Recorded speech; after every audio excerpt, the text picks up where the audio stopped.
Je vous souhaite la bienvenue au Trouvailles du prof avec notre prof Rénal. Salut Rénal. Salut bien, comment ça va? Très bien, toi? Oui, moi, cette chronique-là, je la trouve le fun parce que il y a toujours des choses amusantes, des choses qu'on découvre aussi. Et surtout, ça nous rappelle des fois, ça a déjà existé. Comme on va voir un tout à l'heure. T'as dit quoi? Ouais. Te laisse aller. On y va? Donc, c'est parti. Les trouvailles du prof. Première trouvaille, un beau couteau électrique. Ça a marché, Rénal. Ça, mon ami, ça pour le roast beef du dimanche soir, là, c'était... C'est comme le dimanche, une religion, le roast beef, le couteau électrique. Moi, je te dirais que, pour l'avoir déjà essayé, c'était pas extraordinaire comme instrument. Ça allait bien mieux qu'un bon vieux couteau à main. Hein? Ben oui, mais...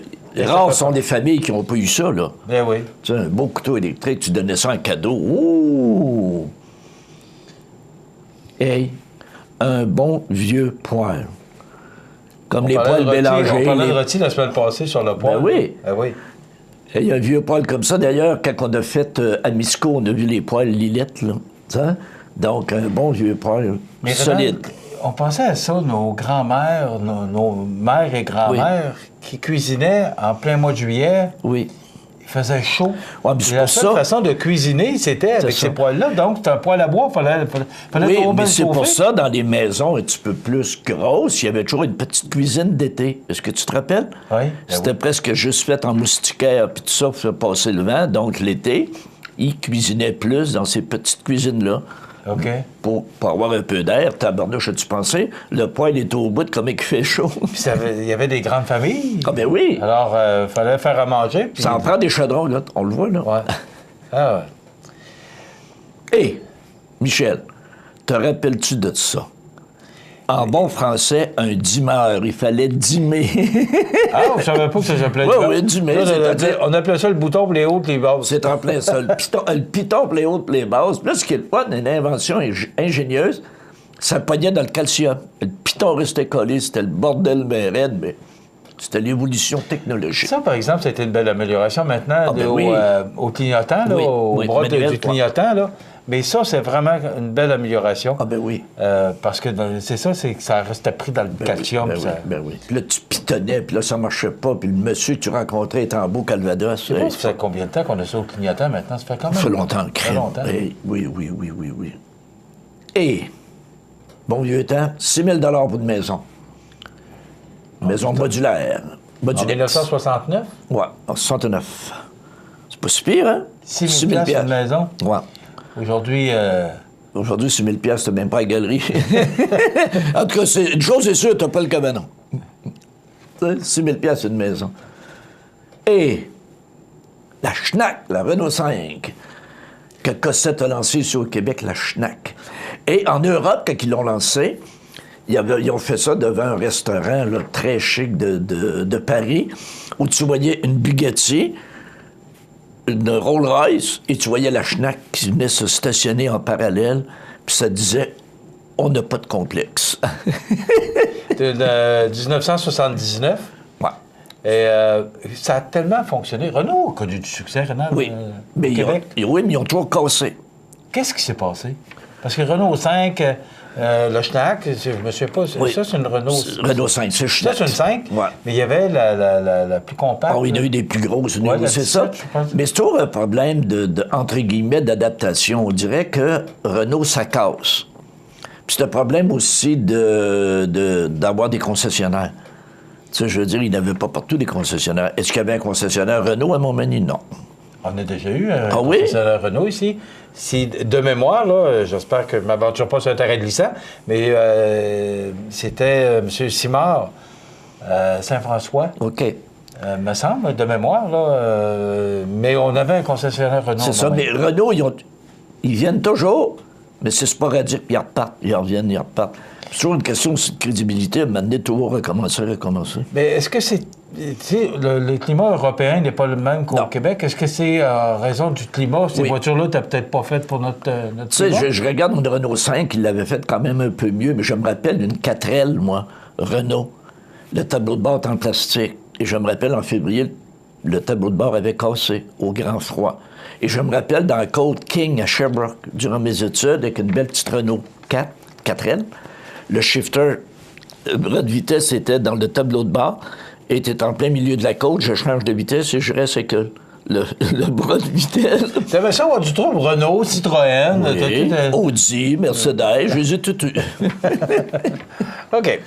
Oh! On a tous connu une grand-maman qui a porté ça. Ben oui. Hein? Non, mais c'était typique. Hey, ça, c'est une grand-maman. Il y a de l'amour dans ça, là. Tu sais, puis elle prend soin de ses enfants, puis des petits-enfants, puis elle cook avec ça. Non, mais on a tous vu un truc comme ça. C'est vrai. Et l'évolution de la famille. 1984, on mange, on a du plaisir, on jase. 2017, on pitonne. Non. Et j'ai toujours dit, un maudit téléphone intelligent, là, c'est la plus belle chose pour rejoindre les gens qui sont loin. Mais c'est la pire chose pour parler aux gens qui sont proches. Combien qu'on voit de personnes au restaurant souper en tête-à-tête un monsieur et une madame, ils sont chacun sur leur maudit téléphone. Tu parles pas. Hein? C'est la réalité d'aujourd'hui. Hein? Ben oui. Oh! 2297 $ en 1908. Sears vendait une maison en panneau. Donc, c'est pas la prise qui a inventé ça, des maisons en panneau. Là. On parle de 1908, 2297 $, une maison de 8 chambres. Comment c'est de la cabane, là? Oui, mais en 1908, c'était cher, 3000 $. Non, cher en tabarnouche. Les gens gagnaient 50 cents par jour. Pas des faces, là. Mais, tu sais... Aujourd'hui, une maison de même, ça vaut quoi, 200 quelques mille? Mais ça, des 200, mais 400 000, c'est minimum. Hey, on a-tu tout connu ça? À quoi servait le crayon? À faire avancer le ruban. Ouais, rebobiner. Non, c'était ça pareil. J'ai encore des cassettes. Mais tu as ça, oui? Dans le temps, je faisais de la radio, à Sorel. Tu as encore ton crayon? on enregistrait, on s'enregistrait pour s'améliorer dans le temps. Oui. Et là, on n'a plus d'appareil pour faire fonctionner ça. Et on appelait ça des cocottes. Et on a-tu tressé des affaires comme ça en caoutchouc? On en faisait des rondes, des carrés, On passait des heures à s'amuser avec ça coûtait pas cher. Hein? Des heures de plaisir. Oh, oui, vraiment des heures de plaisir. On faisait des supports aussi. Je sais pas si tu as connu ça. Oui. Avec de la laine, là. Oui. On faisait des supports pour... des supports de broche qu'on a aujourd'hui. Je n'en retrouvais un. Chez nous. Ouais. C'est-à-dire, dans la résidence que tu me loues, je retrouvais un support comme ça au sous-sol. Au sous-sol. Okay. Il y en a encore quelques-uns parce que les pantalons ne viennent pas friper. Voilà. Puis la linge tenue aussi, ça ne glisse pas. Ça? Oh! Belle Chevrolet 55. Quelle belle voiture. C'est beau, hein? Quelle année? 55, 56, dans ce coin-là. Ouais. C'était propulsion, hein? Traction arrière. Et on a-tu viré de sourd avec ça? Puis on a-tu fait des têtes à queue?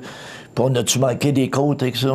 Puis on mettait du sable dans la valise, des poches de ciment, des poches de sable. Il a été réparé, il a été... c'est une pièce de collection, ça, là. Les enjoliveurs de roues, là, aujourd'hui, ils n'étaient pas comme ça dans le temps. Là. Non. Mais quelle belle voiture. C'est une très belle voiture. Ça doit être Chevrolet 50... 55, 56, dans ce coin-là, oui. Oui.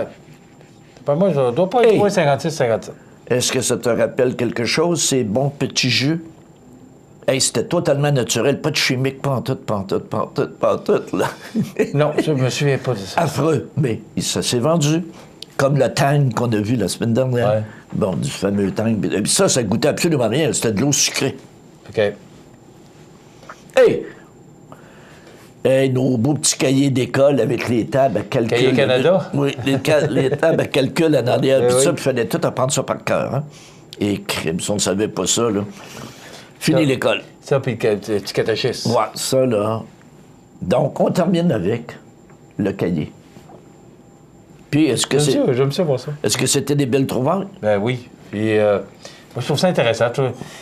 Quand on regarde les technologies qu'on a aujourd'hui versus ce qu'on avait dans le temps, tu sais, moi, je reviens toujours au célèbre poêle à bois, là. Ben oui. Moi, j'ai tellement de respect pour ces femmes qui cuisinaient dans le temps pour des tablés à pu finir, là. Puis il fallait que c'est de la soupe. Le plat principal de dessert, et ça cuisinait, là. Et il finissait de faire la vaisselle pour... puis là, il recommençait pour le souper. Les grands-mamans, comme on a vu là, avec le gros Paul tout à l'heure, quand ils faisaient des tartes, ils faisaient pas une tarte ou deux, là. Ouais. Ils faisaient des vingtaines de tartes. Il y avait tellement de monde autour de la table. Hey, merci, prof. On se retrouve la semaine prochaine pour d'autres trouvailles. Oui. Très intéressant. Les trouvailles du prof Lavoie, Renald Lavoie, notre prof en marketing. Donc, rendez-vous la semaine prochaine pour d'autres trouvailles de notre professeur.